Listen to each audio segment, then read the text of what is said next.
Good morning, Macworld, iWorld. No, come on. I said good morning, Macworld, iWorld. There, that's better. That's better. I'm Chuck Joyner from Mac Voices, and I have the privilege of introducing the next two speakers, Mr. Dan Moren, Senior Editor for Macworld, and Lex Friedman, Senior Writer for Macworld, to talk about some iOS 6 tips. Gentlemen, come on up. Thanks, Chuck. Thank you so much, Chuck. Hi, everybody. Thanks for coming out. I'm Lex. That's Dan. I'm Dan. That's Lex. So we're going to talk to you about underappreciated, little-known, little-loved iOS 6 tips.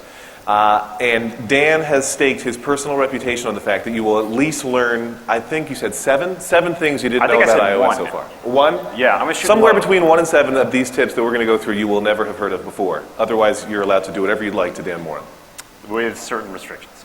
So the very first thing we're going to talk about is the fact that your iPhone is literally capable of reading to you. Dan's going to show you how this works. If you go into the Settings app and go to General and scroll down to Accessibility, there's an option there that Dan's going to turn on called Speak Selection. Once you've turned on Speak Selection, anywhere that you can select text on your iPhone or on your iPad, you can also have your iPhone read that text aloud to you. Dan will show you, I think, over in the Notes app. It is a dark time for the rebellion. Although the Death Star has been destroyed, Imperial troops have driven rebel forces from their hidden base and pursued them across the galaxy. Lex has actually never seen that movie, so I'm just making fun of him now. I have no idea what that reference is. But so your iPhone can talk to you. That's not the only thing that you can do with your keyboard, your text entry. There's an alternative way of entering text. You might be used to using just letters and numbers, but you can also use icons called emoji. So in order to get to those, we're going to enable a secondary keyboard, which we're going to do by going to Settings, General, scrolling down to the International section, and then going to Keyboards. You'll see I've enabled a couple different types of keyboards here, but we're going to add a new one, which is called Emoji. So now I have this option that when I go any place where I can enter text, say back in the Notes app there, I can instead type these crazy little icons. So I tap on this, select the emoji option, and you'll see this is the first screen which has a list of the recently used icons, but there's a ton of stuff in here from thumb sign signals to animals, which we know everybody really loves, transportations, etc. So for example, I go back here over to the things I've used recently, and we'll type a few bunnies and a sad face and a broken heart. Now, the really good news with emoji, which, as you now know, you don't need to download an App Store app to get to these emoji characters. You can just turn on that keyboard. And the first tip we talked about, which is that your iPhone can read any text aloud, is that you can actually combine those two tips. You can highlight your emoji characters and then get that speak option and hear how Siri identifies those symbols. Money bag. A monkey that can speak no evil. A monkey that can hear no evil. A monkey that can see no evil. Rabbit. Crying face. Broken heart. It's tragic, really. I'm really disappointed that you left out the smiling pile of poo. I did that not to offend our audience's sensibilities. I don't have that restriction. In addition to that, that's not the only thing that your iPhone can do with speech. Of course, we all know you can talk to your iPhone with Siri, and you've probably used it to get directions someplace. But did you know that you can also get directions not just via your car or walking, but via public transportation via Siri? So that for example, sounds impossible. I know you think that's impossible, but let me show you how it's done. So trigger Siri, get me to San Francisco International Airport via transit. Boy, I hope this works. I hope it doesn't. I like to see you sweat. I'm doing it right now. Now, had it worked, what would have happened is... Let me give it one more try. Can I give it one more try? Yeah. All right, here we go. Siri, don't let me down here. Give me directions to San Francisco International Airport via transit.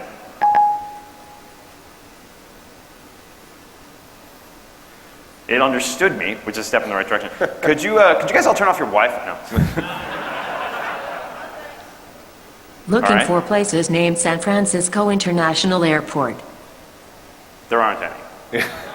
Getting directions to San Francisco International Airport. Because Dan used that via transit cue, when the Maps app opens, it's not going to just show him the straight directions. It's going to show him all of his transit-capable apps and other apps from the App Store. So, for example, if I want to get there via BART, I would tap Route on Embark iBART, and it would show me the BART train I need to take in order to get to SFO.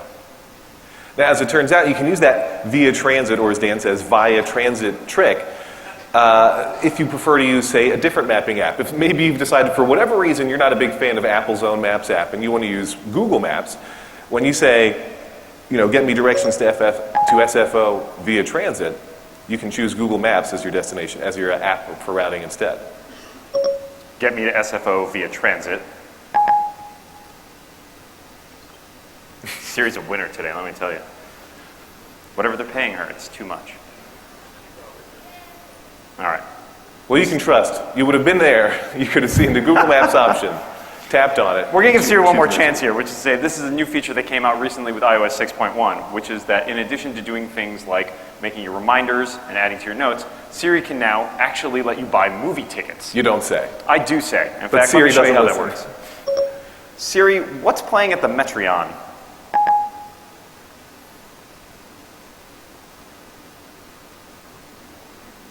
We built in some buffer time for Siri to handle these requests today. I found a few movies playing at the AMC Metreon 16 nearby today. Well, I really want to go see Django Unchained again, so I'm going to scroll down. At the bottom here, you'll now see there are showtimes. If I click on, when are we done with this, Lex? We think we're done by 10:55? Can we make it 10:55? Depends on Siri, but sure. Let's try 10:55. So you can see I can tap on a showtime. I can choose buy tickets. I can enter my passcode, which you can all now know. If I have the Fandango app installed, it will immediately launch it, check ticket availability, and show me when that's available. Now, sometimes you don't want to go see a movie playing in theaters if you're like me and almost never leave the house. And instead, what you want to find is you want to be able to use Siri as your own personal IMDb. And Siri can actually handle fairly complicated questions about the movies. So Dan, let's ask Siri something.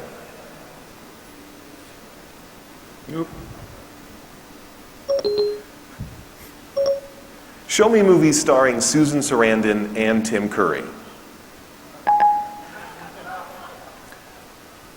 Now you might... Susan Sarandon. Yay? Okay. Let's try one see more what time. I can Let's try one find. more time. Show me movies starring Susan Sarandon and Tim Curry. I found a couple of movies starring Susan Sarandon. So you probably and knew the Tim Rocky Curry. Horror Picture Show, but hands if anybody knew the Rugrats movie? All right. Oh, we got someone back there. I So- hope you have kids, sir. Now, if you're not sure, if you're saying, well, I don't want to, I've already seen Rocky Horror and I'm considering Rugrats and you want to know a little bit more, you can also ask questions like, is Rugrats in Paris the movie any good? And when you ask a question like that, Siri will Here's show you Rugrats in Paris, the movie. the Rotten Tomatoes review and rating, and it actually is fairly fresh, so 75%. worth seeing if you haven't. Maybe we should see that instead of Django. Yeah, I think we should. All right. Now, you'll notice, as we've demonstrated there, that Siri sometimes doesn't understand you as well as you might like. So, for example, sometimes you might say something like, I want to send a message to someone. I'm on my way to meet Lex for our presentation, and I open up Siri and say, I'm almost there. Now, Siri doesn't really know what to do I with it. don't know what that means. But I If you realize... like, I can search the web for I'm almost there. So I can go back in by tapping on this, actually, and I can edit what I sent to Siri. So instead, I can tell him, see no evil. Here, no, we'll go back to English for this. I can say, tell Lex, I'm almost there. And now, when I tap done, Siri will say, reprocesses. Here's your message to Lex Friedman. It says, I'm almost there. now what else I can do, Okay, that might be a I pain, won't but if you're send it. driving, for example, you might want to be able to do that without tapping at the keyboard while you're driving your car. So if I say again to Lex, I'm almost there, and Siri decides to I listen to don't me, understand. I'm almost there. I can again tap here, and instead I can use Apple's built-in dictation to say, tell Lex. You can use dictation to correct transcription mistakes? That's right, it's like the future. It's in your amazing. pocket. I saw a movie like this. Hey, that didn't work. Here's Now- your message to Lex Friedman. By the way, I'm It says, I'm almost I there. think you're here. Hey, I got a new text message. Ready to send it? No. Now, as you probably know, To continue. in iOS 6, you get options to use Siri to post to some of your favorite social networks, presuming that your favorite social network is either Facebook or Twitter. You can do either of those in a couple different ways. I'm not going to actually try it right now. Go ahead. All right, well, I'll tell you the three options. You can say, post to Facebook, I'm on stage with Dan Moren. Right on my wall, I'm on stage with Dan Moren, or you can do it this way. I'm not wearing my hoodie today. Let's try that again. Post, I'm not wearing a hoodie today, to Facebook. Here's your new Facebook status. I'm not It wearing says, today, Lex. "I'm That not sounds wearing good. You want me to today." put that on Facebook? Ready to post it? It's your phone. It's also my Facebook account. You can do the same thing with tweeting. Okay. You can say, tweet, I'm tweeting during this presentation, or post, I'm still tweeting during this presentation to Twitter. And assuming Siri really understands everything you're saying, it'll work. Well, I think that was a great success with Siri. But let's move on to something that doesn't require as much of a network connection. Something without a network connection? Like what? Well, we all know that the most fun app to play with on your phone, bar none, is Settings. Because Settings has all sorts of great stuff in it that you probably don't actually know that much about. So, for example, in iOS 6, Apple added an entirely new section to Settings called Privacy. This is a top-level section, you can see if you scroll down here, that lets you determine a lot of things about what information your iPhone can have access to, or what information it will share with other services and applications. So, for example, you might see I have the location services here at the top, which we've all seen for a long time, where I can tell, I don't want this app to have access to my locations. But newer to that, I have contacts. I can say which apps don't have access to my contacts. I can say which ones don't have access to my calendars, my reminders, my photos, Bluetooth sharing, and even Twitter and Facebook. So, for example, you'll notice if I go in and look at Twitter, and all these applications have access to my Twitter account. But if I decide, you know what, this Vine app, I don't know. I don't think I want it to have access to my Twitter account. I can simply tap the slider off, and next time I go into Vine, it will tell me, hey, I don't have access to your Twitter account. Now, while you're in the Settings app, Dan, go to the General Restrictions section. If you have an iPhone or an iPad that you share with someone younger than you, like Dan Moren or your children, you might not want to let them have access to everything on your phone. In restrictions, you can enable that. If Dan taps the Enable Restrictions button, the first thing it's going to do is prompt him to set a passcode. I'm going to use a very secure 0000, which I'm pretty sure nobody can hack. That's the same passcode I use on my luggage. But now that Dan's done that, he can turn off features he doesn't want, say, me, to be able to use. So Dan can disable Safari or the camera or iTunes, anything that you don't want. For me, I'll tell you the truth, with my 2-year-old son Liam, when he has the iPhone, I turn off the ability to rearrange and delete apps, or to install and delete apps, because he loves to push and hold and then hit those X's, and then I don't know which apps he's deleted, and I cry. So when you turn off the option to delete apps, he can't do that. So I think I turned off everything you could possibly abuse, which is pretty much everything. Right. Now, once Dan wants to turn off restrictions again, he'll need to provide that passcode if you can remember what it is. 473. No, I don't. I think, let's just put zeros in. There we go. So as long as we're talking about things like privacy and restrictions, you've probably been concerned at some point that the advertisers might be tracking you. And by you, I mean you. Yes, I think the advertisers and the government are both tracking me. Well, you're wrong about the advertisers, not about the government. So, for example, there's this new feature that also we've started to see as of iOS 6 that lets you limit the amount of ad tracking that is done when you surf the web. So to get into that, we go to Settings, General, and we go to About. Now, you'll see a lot of information here, your name of your phone, a whole bunch of stuff. If you want to scroll all the way to the bottom, you'll see a tab called Advertising. Tap on that, and you'll see a slider to limit ad tracking. And basically what this does is it makes it harder for companies who are paying attention to you on the web to figure out what other things you're looking at. You'll also see a new addition as of iOS 6.1 that says Reset Advertising Identifier. What's an advertising identifier? I'm glad you asked. An advertising identifier is a piece of anonymized information that Apple provides, which basically is used to track you across sites. So if it finds that you, for example, looked at an ad, tapped on an ad for a new shaving kit, which you might do. I might. And then you tapped on an ad at a different point for a new blender, it might be able to correlate those two things into information about you. Now, if you don't want it keeping track of you, you just tap the Reset Advertising Identifier, and it erases all that information. Another very useful thing you can do here in the Settings app is manually manage the storage on your device. There's two different places where that comes into play. As you know, the iPhone in your pocket or in your hand can either have 16, 32, or 64 gigabytes worth of storage, and your iPad, starting next week, will be able to go up to 128 gigs. So once you hit that maximum, that's it. That's all you have. So keeping that space as well used as possible is important. So under General and under Usage, you can see which of your apps, it takes it a moment for it to generate this list depending on how many things are on your iPhone or iPad. But you can see which apps are taking up the most amount of space. In Dan's case, he has this enormous photo library and about just under 3 gigs of music and then some very large apps. If Dan decided, you know what, I don't ever use iMovie on my phone and I can free up 740 megabytes, he can choose right from the screen to tap in there and delete the app. If Dan, as I know, Dan's an iTunes Match customer, so when he looks in that list and sees there are 3 gigabytes worth of music, he doesn't actually need it there. That's music that iTunes Match has cached on his device for easier replay. But if he needs to quickly free up 3 gigabytes, say, so he can take new pictures while he's here, he can delete all of that music and still stream via iTunes Match whenever he's ready to listen again.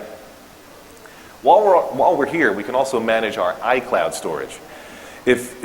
Now, Dan is one of the lucky people, or I don't know, well-to-do people who can afford more iCloud storage. My iPhone has just the free 5 gigabyte allotment from Apple. But I managed to back up 4 iOS devices in that 5 gigabyte allotment because I carefully manage what iCloud's backing up. So, Dan, go ahead and tap into the Manage Storage section there. He can see all the different devices he's backing up. Now, if Dan's no longer using that Daniel's iPad there at the bottom because he's replaced it with a newer and better iPad he loves more, he can delete that backup and free up the extra 73 megs. At the same time, when we scroll down, we can see scroll all the way down, and you can see which documents and data are backing things up. And in Dan's case, he's got 100 megs of Keynote documents and 13 megs of Pages documents. If he doesn't feel like he needs to back those up to iCloud, he doesn't have to. But Dan, go ahead and tap in on the top list there to this iPhone. So he's backing up almost 12 gigabytes of data for this iPhone. And as it turns out, the vast majority of that is his camera roll. I don't back up my camera roll. I hit that slider and tap it to off. Now my phone's still backing up to iCloud, but when it does that iCloud backup, it doesn't store all of my pictures there, which works out fine for me because I know that thanks to things like the fact that I sync my iPhone to my Mac from time to time and the existence of Photostream, my photos are going to be synced back to my computer anyway. So by turning off that camera roll backup, I still get many of the benefits of iCloud, and it just means if everything's lost, I'll only lose all of my precious photo and video memories. At worst case.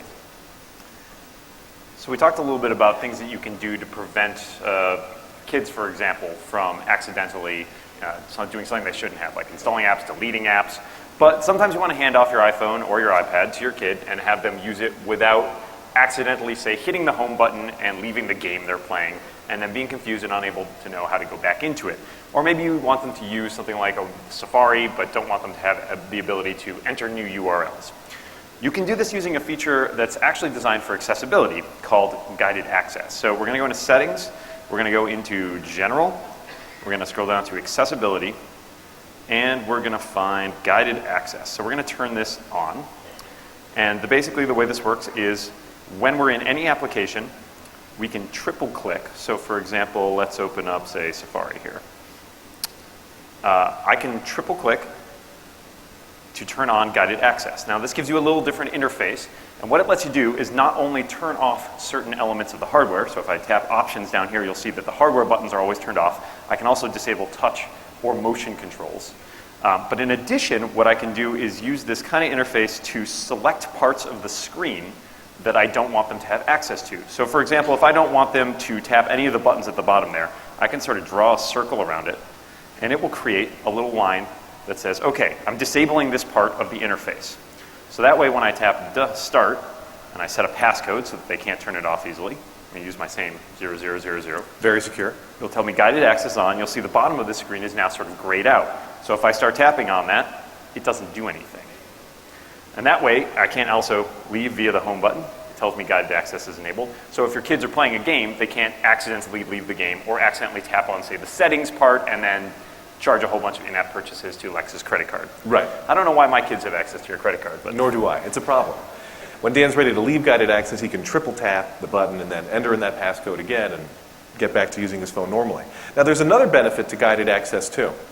You're probably familiar with iOS 6, Apple introduced Do Not Disturb. Do Not Disturb quiets down notifications so the banners won't show up, the pop-up alerts won't show up, and you won't hear annoying interrupting sounds. But as it turns out, that only works, Do Not Disturb only silences those things if your iPhone or iPad is locked and asleep. That means when I give the iPad to my kids so they can play a game or If I use it so I can watch Netflix, or if I use my iPhone in the car as a GPS device, do not disturb is no use. As long as my phone's awake, it doesn't silence anything. But guided access does. Now that I know that trick, if I'm going to watch a movie on my iPad using Netflix, or if I'm going to use my iPhone for a GPS in the car, I triple click, turn on guided access, and any text messages and phone calls that come in get silenced so that I can enjoy my experience the way I want without those annoying interruptions. It's usually Dan calling anyway. He drives a lot when I call, or so he tells me. I'm not sure if he's telling the truth or not. Now, you've probably run into this problem. You're taking a video, say of your kids at a particularly good school play or something like that, and you think, oh, this is great. I would love to just grab a picture of them right now. But you don't want to stop taking the video in order to take the picture, because then you have to restart taking the video again. There's no solution to that problem. It happens to me all the time. Absolutely zero. Not so if you have an iPhone 5. Now, this does only work on the iPhone 5 only. If I tap the camera application and I switch over to video here, and I start taking a picture of Lex as he's presenting, and I decide that I want to take a picture of this, all I have to do is tap this camera button in the bottom left-hand corner, and it takes a still shot. Now, be aware that this is using the camera sort of interface to take a picture instead of the normal. It's using the video camera part instead of the camera part to take a picture, so it's not as high quality as you're going to get from the normal camera shot, but it's still pretty good because we're talking about high definition here. Now, while you're in the camera app, both the iPhone 4S and the iPhone 5 in iOS 6 gain the ability to take panorama photos.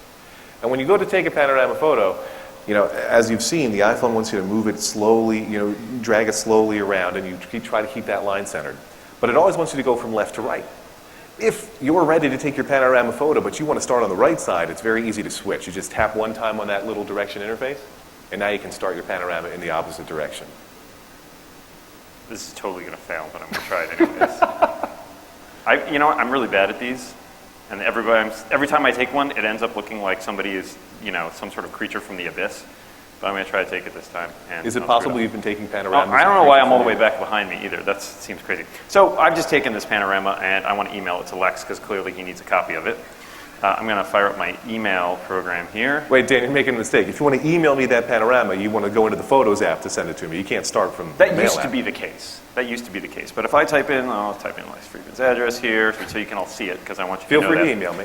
And I'm going to say, here's that panorama from when we were on stage together. I go down into the body, and now I can actually tap and hold, and it shows up a pop-up that lets me insert a photo or video. If I tap that, it brings up the camera selector. I can go to my camera roll. I can select that panorama I just took. That looks good. I think you're going to enjoy this. It drops it right into the email. I won't send that right now. I'll just save that as a draft, let's say. Wait, Dan, you forgot to send the message. Now, the good news is, iOS Mail lets you very quickly get back to your drafts again, and the secret is simple. All Dan has to do is press and hold on the New Message button, and when he does that, all of his old saved drafts will appear. And he can scroll down, find the draft he wants to resend. Man, you have a lot of abandoned emails, dude. I don't send a lot of things. And Dan has second thoughts a lot. But that's a very quick way to get back to your drafts. You don't have to navigate anywhere else in Mail's interface, and you can tap on them and edit and send as you desire. Now, as long as we're talking about mail, a lot of you who use Gmail accounts are probably very familiar with archiving your mail messages. You don't want to delete them, but you also want to clean out your inbox.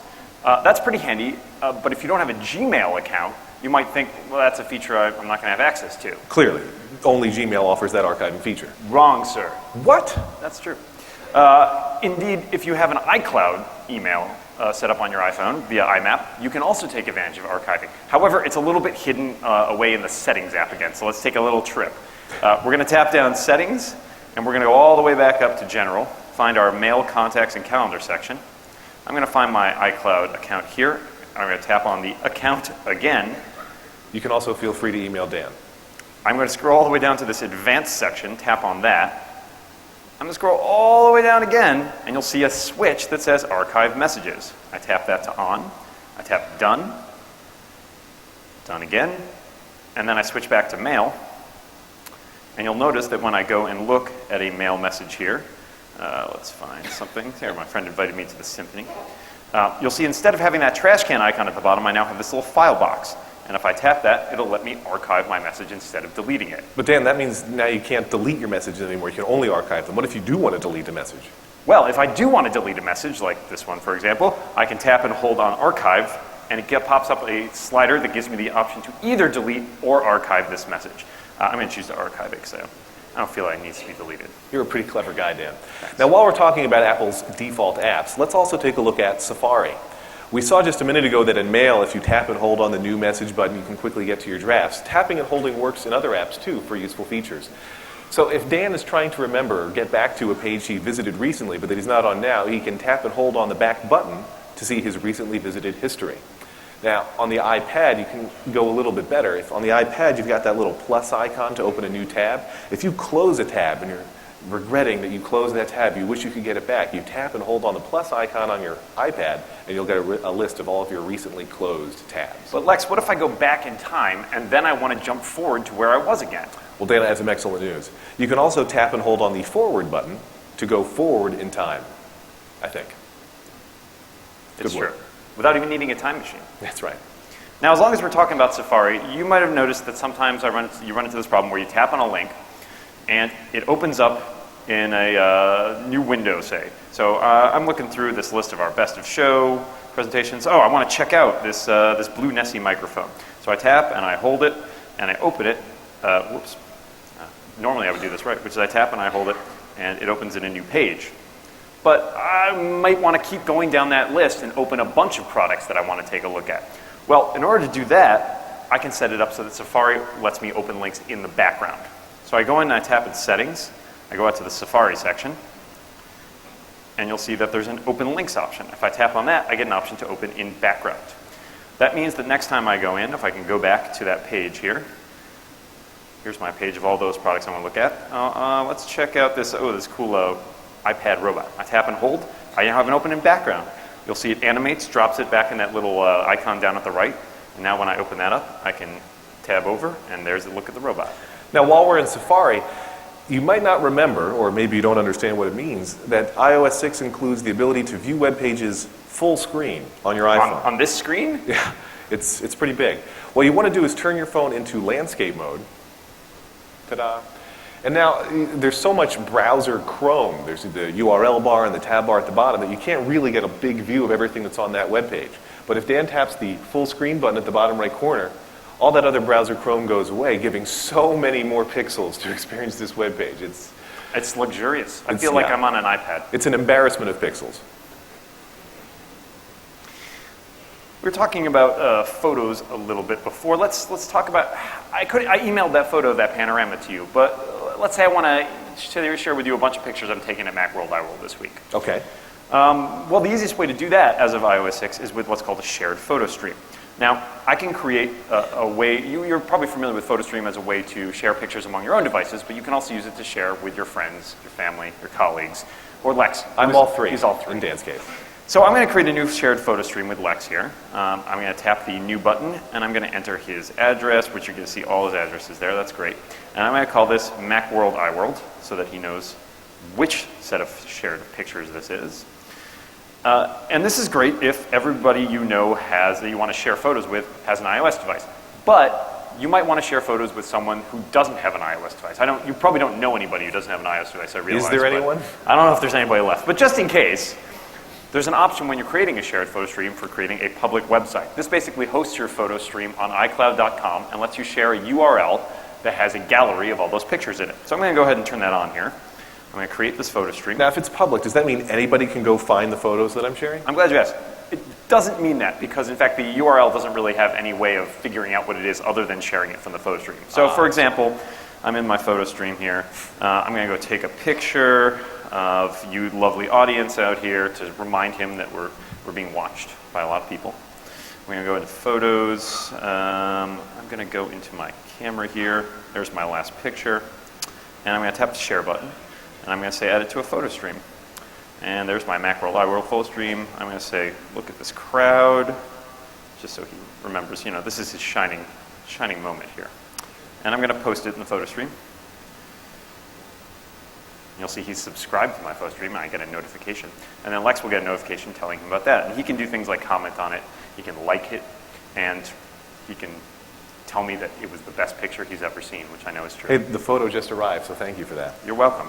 Now, if you want to share that with people, like I said, who aren't on an iOS device, what you're going to do is you're going to tap on the blue arrow next to that photo stream, And you're going to see at the bottom, anyone can view this Photostream at, and it gives you a long, confusing URL that you probably don't want to explain to your mother over the phone. Instead, you can tap on this Share Link button, and then you can email it over to whoever you want to share it with. They'll get a link to it, and they'll be able to see all the photos that you've taken there. So as you can gather, Dan and I have a long and storied relationship, and we hear from each other quite a lot. The problem is sometimes, as we've mentioned, when I call Dan, he's busy. He's in the car, and he can't accept my call, or he's busy watching television and doesn't feel like talking to me. You may recall that when you get incoming calls in iOS 6, you get the option to reject those calls in various friendly ways. You can either schedule a reminder to call the person back sometime later, or you can send an iMessage to tell them why you're not available. We'll show you that real quick. Call Dan Moren, mobile. We'll see if it... Really, you want to use Siri for that instead of just tapping on my name? It's much more efficient. Are you a glutton for punishment? It's working. Now, By the way, everybody Dan's number... Go ahead. Everyone would just hang up their phone so we make sure that we got an AT&T signal here. Uh-oh. There's my lovely 8-bit Game of Thrones ringtone. I can't talk to Lex right now because I'm presenting, so I'm just going to flick upwards on this. I'm going to say reply with a message.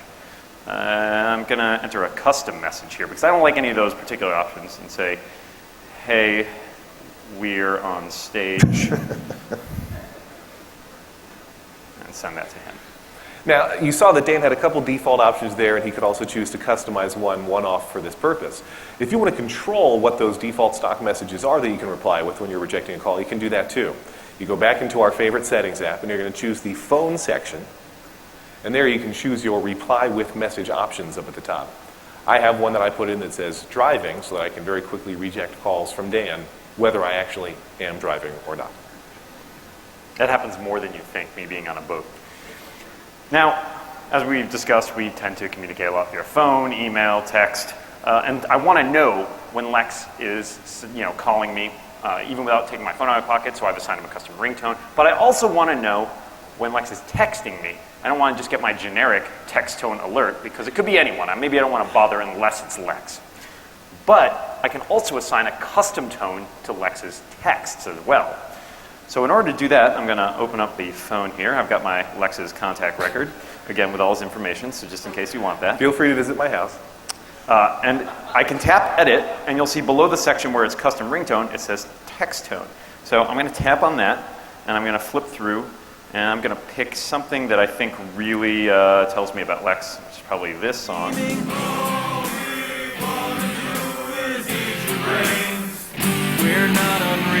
That's a very long That's notification for when I send you text messages.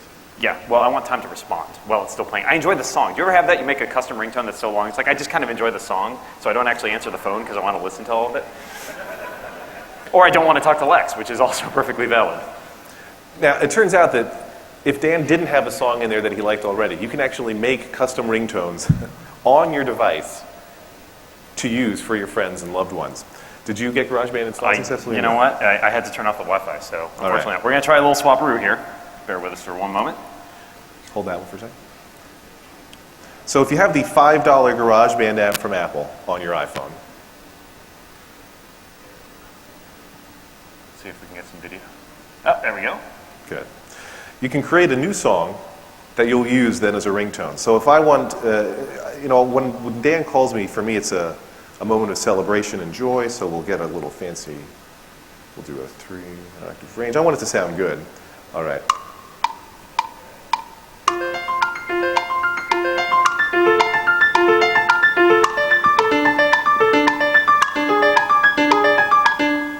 That's, I think, pretty characteristic of the Dan Moren is calling you experience. Got a little weird at the end. Every time we talk, that's what happens. So now when I go back to my songs list here, I'm going to tap and hold on that song I just created. And then I can hit the share button at the upper left. You can, anytime you record a song in GarageBand, you can share it to various web services, you can send it via iTunes, you can have people send me Twitter notifications. But there's the bottom option there that says share song as ringtone. When I do that, I can give it a name, Moren, and I can save it export it to my list of ringtones, and then I can use that ringtone either as a text notification or as a ring notification. We'll use it as a standard ringtone, and now it's there, so when I go into my Contacts app, He's really just doing this so he can show all of you all of my contact information. It's true.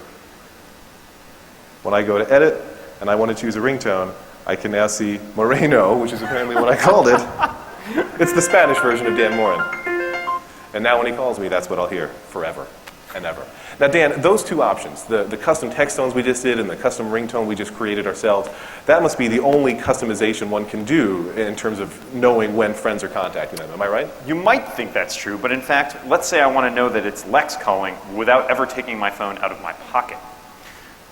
You might be familiar with the fact you can turn your iPhone in silent mode, you can get a vibration instead, you can even pick different vibration patterns. But what you might not know that you can assign a custom vibration pattern to a person or a contact. So I'm going to go back to Lex's contact record here. So if you didn't get it all written down the first time. Tap Edit, and you'll see under Ringtone, there's a vibration. I'm going to open that up. I've got a lot of options in here. I don't know how much you're going to be able to hear these things, obviously. But I can make them vibrate on different patterns. I'm going to create a new vibration because I think Lex needs his own distinct one. Is it going to be a good vibration? And that's a great idea. Let's do that. So what I'm going to do is, all I need to do is I bring up this screen. So at the bottom of the vibration options, you'll see Create New Vibration. And it says Tap to create a vibration pattern. So I'm picking up good vibrations. She's giving me excitation. I'm the she in this context. You'll see it gives me a little pattern at the bottom there that shows the notes I hit. I can save that. I can give it a name. Good vibrations. And then I can assign that to Lex. So when I'm done, anytime he calls me, I will know because I will feel good vibrations. And I can't believe I just... Woo! All right. My work here is done. You can also set a custom vibration pattern as well for a text message in case I want to know that he's texting me and not calling me, and that it's probably not as important. Now, if you haven't taken the time to play with that recording a custom vibration pattern, it really is kind of fun, and you'll notice that it'll look at how long you're pressing, it'll look at where geographically on the device you're pressing. You can really create a lot of very clever patterns. Let's go back to Apple Maps. Perhaps, as I've alluded to before, we feel like losing ourselves in the moment. But perhaps, as we alluded to, you're getting directions, say, to SFO again, maybe from your hotel for when you're going back home after Macworld/iWorld is over. And you just want to make sure that you're not going to end up with Apple Maps navigating you to a ditch somewhere. When Dan starts these driving directions, in theory, the only way that you can figure out, how Maps is going to guide you is by hopping in the car and driving. Right, so if I tap this, it'll tell me, here are your directions. But as it turns out, once Dan taps start, Starting you can route actually to San see. Francisco International Airport. Since we're not in a car right Head now, northeast on Clementina Street. Dan can swipe up there on that 20 feet indicator and see what the next direction is going to be. He can actually walk through the entire drive. Sorry. He could in theory. I just totally pulled the rug out from under him. I was demonstrating what happens when you don't do what Lex is suggesting. So to clarify, that would be if I just automatically routed myself like I was driving in a car. The trick is to start your trip from someplace that is not your current location. Right. So if I select SFO and I tap directions to here and say I'm staying over at the Intercontinental. You could have tapped it down there too. And then I tap route on cars, you'll see that it gives me my route. I tap start. And now, since it's not starting from exactly where we are, we can swipe through the entire journey and see exactly how Maps is going to navigate us even before we go. Now, as long as we're talking about locations, Yes. You might be familiar with setting a reminder that tells you to do something at a particular location. When I leave my house, I want to remember to take this letter that I'm going to mail. And you've known that in iOS 5, when they started using those, you could set location reminders for your current location and sometimes for your home or work. But in iOS 6, you can actually set a location-based reminder for any location that you want. How is that even possible? Well, let me show you how to do it. So I'm going to open up reminders. Let's say that I want to remember that the next time I'm at my local pharmacy, I need to pick up some paper towels. So I'll say, get some paper towels. I thought for sure he was going to say antidepressants. And I'll say, remind me at a location. I'm going to say when I arrive. And what I'm going to do is it's going to figure out, if it can, where my current location is. It doesn't like it because I turned off Wi-Fi, so it can't actually find us now. It's struggling a little bit. Here, let me turn that back on for a second. You're getting a look behind the scenes. When you're not in, a place like Macworld/iWorld where there's so many iPhones around, this works a little bit easier. But in theory, when you tell it you want it to remind you at a location, it's first going to try to figure out precisely where you are and show that address. And come on, iPhone. Everyone pray. See, this is why we should have brought our own network, I told you. Presuming Dan had successfully gotten his location to appear, it's tappable and editable. So right now it would say, I have no idea what the address is here. Someplace on Missions or Howard Street? So it would show the current address, but here we Dan go. could tap on Current it. location. So I can tap on the current location. It shows you my home, my work, etc. So that's good. You have all those places now. I tap on enter an address, and Do you know I don't the actually pharmacy's know where my address? pharmacy is. Actually, I do know where my pharmacy is. It's at 1 Davis Square back in Somerville, Massachusetts. So I'll tap that in, say done. It lets me show that on the map, and says, that's where my pharmacy is. I say done with that, and so it will know when I arrive at that, it will alert me to buy my paper towels. So very useful if you're running low on paper towels or milk. You can set those notifications to sound when you're at your nearby supermarket or whatever. Just a few more things to go over before we finish up, and we've referenced a couple times iOS 6.1, which just came out, within the past 7 days. There are a few other new features that it's worth touching on before we go. So for example, the first thing we're going to look at is Apple revamped the music controls that you see on the lock screen. Used to be it had that kind of aqua look with the blue and the bubbly. They've redone it to look more like the music app now, so it has a sort of a silverish tone, black and white. So when you double tap on your home button, you'll see instead you have these nice little chrome slider and these silvery buttons. It's very attractive. Now you lose the big clock that used to be there in previous incarnations of the OS, but the nice news is there's still the tiny clock right up above. And that volume slider that Dan's showing you there is the same kind that you might remember when iOS 6 first came out, that when you move your iPhone around, the reflection on that changes as if it's being hit by real-world light. That makes me really dizzy. Apple focuses on the really important details. Now, speaking of music in the lock screen, I use an aftermarket device to hook my iPhone up to my car stereo when I'm driving. I plug it in via USB. Up until iOS 6.1, whenever you did that with an iPhone, if it wasn't with a made-for-iPhone official Apple-endorsed accessory, you would see that accessory locked message on your phone screen. You guys seen that? Everybody familiar with that? So when you see that accessory attached, accessory connected thing that locked you out of the phone app, it was really obnoxious and annoying because it meant you couldn't change your tracks. You couldn't choose a specific playlist. You couldn't do it via Siri. You couldn't get to those, you couldn't do any music app controlling because you were locked out. Finally, Apple has smiled upon us, and in iOS 6.1, that message is gone. That screen is gone. So when you plug in your device to your USB car hookup, you can access the music app in all of its glory and navigate playlists and tracks however you see fit. Now we've actually got a third tip for iOS 6.1 that also relates to music. And the story behind this is I actually came up with a very, very complicated workaround for accomplishing this task, which is to say, starting in iOS 6, Apple removed the ability to download an individual song from iTunes Match onto your iPhone. If you're not familiar with iTunes Match, that's the service that Apple provides for $25 a year, where instead of having to keep all of your music on your device, you can stream it from iCloud and get all of your music that way. Now my extremely complicated and convoluted thing that wasn't great was that you had to create a playlist with one song on it and then download the playlist. But in iOS 6.1, you'll see that they added back all these little download cloud icons. So if I decide I really want this song on my iPhone, I can tap it, and iTunes will start downloading it for me. And that way, even if I'm in airplane mode, it'll let me play it back. Now, we have finished all of our iOS 6 tips that we wanted to share with you, but we have a few minutes left if anybody had any questions they wanted to ask us about how to accomplish certain things in iOS 6. Dan said it is impossible to stump him, so we have that time. Oh wait, look at that clock. It's counting down. If not, then we're very good. Listen, we really appreciate... Oh, yeah, we do have a question. Go ahead, shout it out.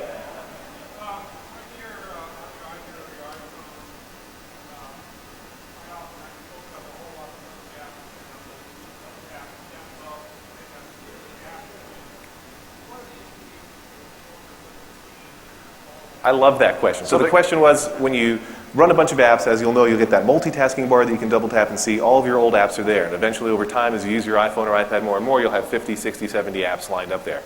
And how's that going to impact the performance of your device?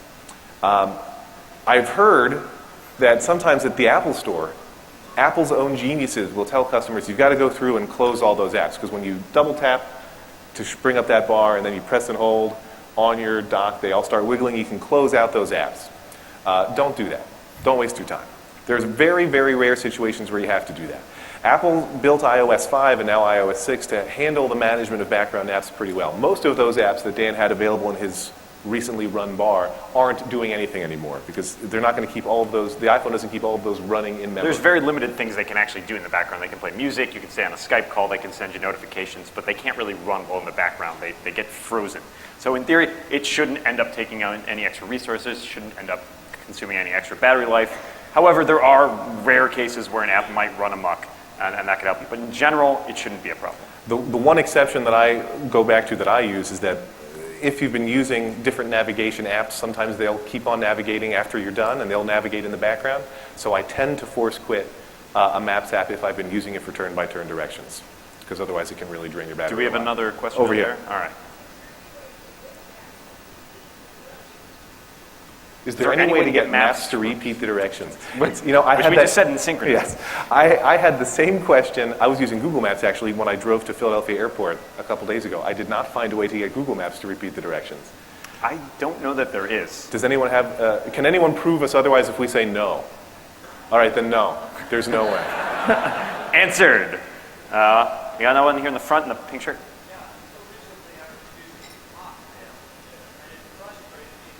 It should.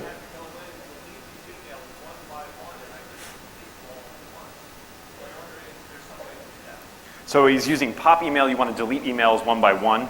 Or he's tired of deleting emails. Emails one by one. So do you mean that you want to be able to delete multiple messages at once on your iPhone? Well, you can tap edit and then select a bunch of messages. The one thing you can't do is select all. But yeah, with there is no way, button, unfortunately, to select all. You can go to your Mac and do it from there. It looks like we have time. I'm going to do one more question, and I'm going to let Dan pick who this is from, because now there's a lot of hands. Let's go over on the right side. We can get one from over there.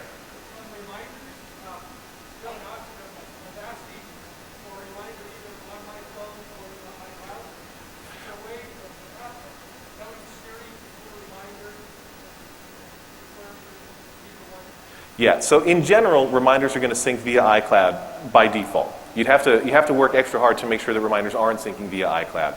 You get different reminders accounts, I believe, over in the settings app. And you want to make sure that when you add email accounts to your iPhone, iOS's default is to, if there are IMAP accounts, to try to use them for reminder syncing as well.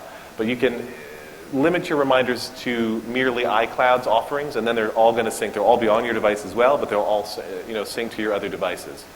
One other, yeah, there you go. Scroll way down, and you look at the different accounts. I'm going to let you suffer and try to find it. But it's down here. Yeah. Generally speaking, the default option for reminders is they're going to sync to your iCloud account.